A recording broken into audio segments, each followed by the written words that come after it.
Hii ni Zilizokiki mitandaoni ya Almas Digital. Jina langu ni Teddy Tino ambaye niko hapa kwa ajili ya kukuwasilishia. Nyuma ya kamera yuko Myahudi Poison Khan. Tunafahamu tokea kumekucha siku hii ya leo kuna story nyingi sana ambazo zinaendelea huko katika mitandao ya kijamii. Lakini kubwa zaidi leo tumeamka na habari kubwa kuhusiana na mabasi ya mwendo kasi.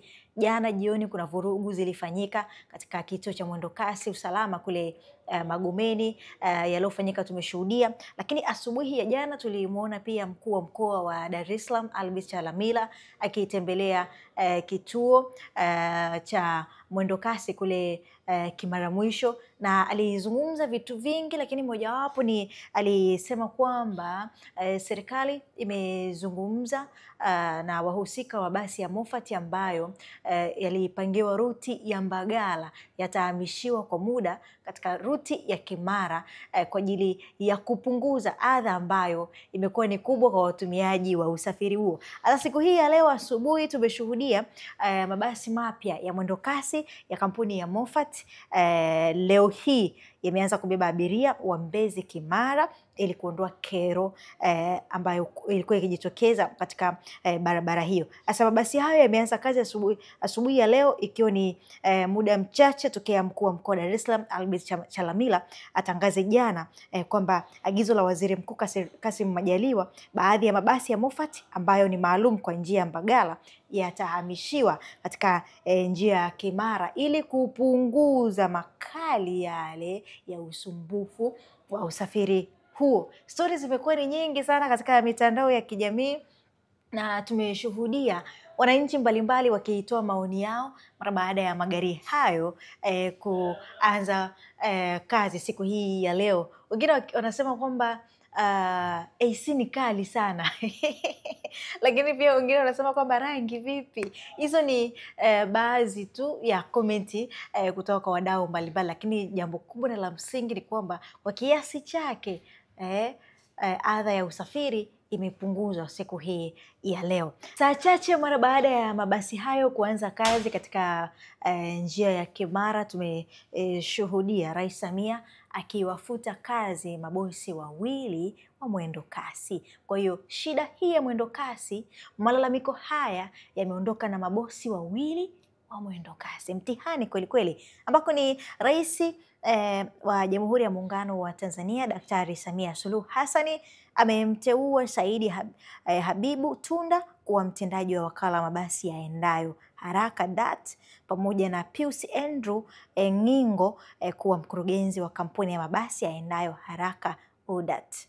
Sasa uteuzi huu umefanyika leo hii Oktoba 2 mwaka 2025, ambao kwa mujibu wa taarifa iliyotolewa na Katibu Mkuu Kiongozi Balozi Daktari Moses Kisuluka, Saidi Tunda ameteuliwa kuchukua nafasi ya aliyekuwa mtendaji mkuu wa DART Dr. Athumani Kihamia ambaye uteuzi wake umetenguliwa, huku Pius Ngingo akichukua nafasi ya aliyekuwa mkurugenzi wa UDART mkurugenzi wa UDART Waziri Kindamba ambaye pia uteuzi wake umetenguliwa.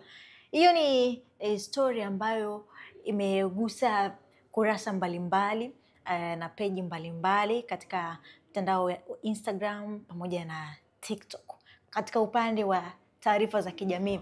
Lakini tukirudi katika upande wa michezo, mambo makubwa ambayo yanazungumzwa zaidi ni kuhusiana na performance ya kikosi cha Simba jana katika mchezo wa ligi kuu ya Tanzania bara dhidi ya Namungo, ambako tulishuhudia Simba Sports Club wakiibuka na ushindi wa magoli 3-0. Stori kubwa ni namna ambavyo wachezaji wa Simba walionekana kujituma zaidi, lakini jambo kubwa zaidi ni watu wameanza kutoa maoni kuhusiana na kocha ambaye anaisimamia timu ya Simba kwa sasa hivi, Selemani Matola. Nasema huu ni wakati wa Selemani Matola sasa akabidhiwe timu ya Simba rasmi, awe kocha mkuu moja kwa moja.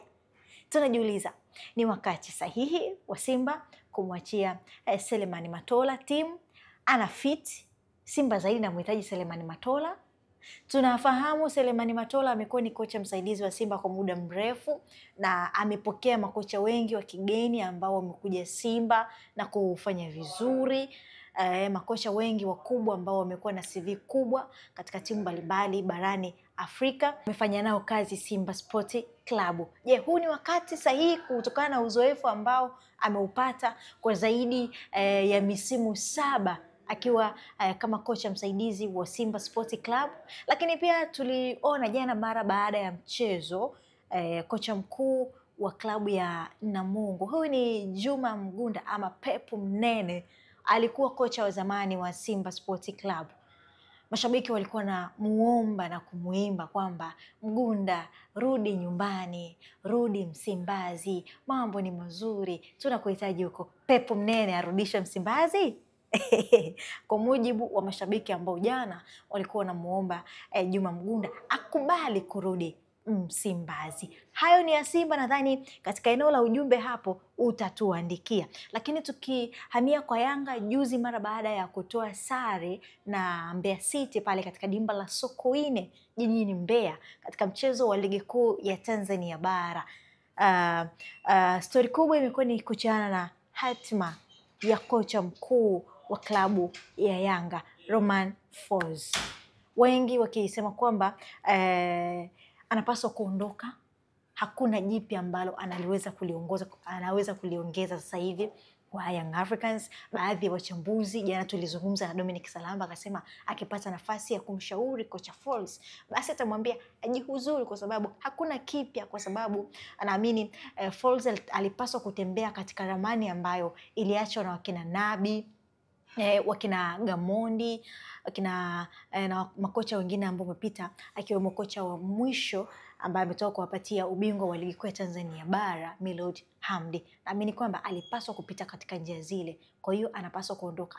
Baada ya Young Africans kurejea Dar es Salaam pale airport, afisa habari wa klabu ya Yanga Ali Shabani Kamwe alizungumza, akasema kwamba hakuna kikao kilichokaliwa na viongozi kumjadili kocha mara baada ya mechi juzi, lakini pia ni vigumu kumfukuza kocha kwa sababu ya mashabiki wametaka litokee, huku akikiri kwamba waliokuwa wanataka kocha aondoke ni mashabiki wa Young Africans ambao walishuhudia mchezo katika uwanja wa Sokoine. Kwa hiyo shabiki ana uhuru wa kutoa maoni, lakini pia uongozi hauwezi ukatoka tu haraka haraka na kufanya maamuzi kwa sababu shabiki amesema. Tumsikilize kidogo hapo.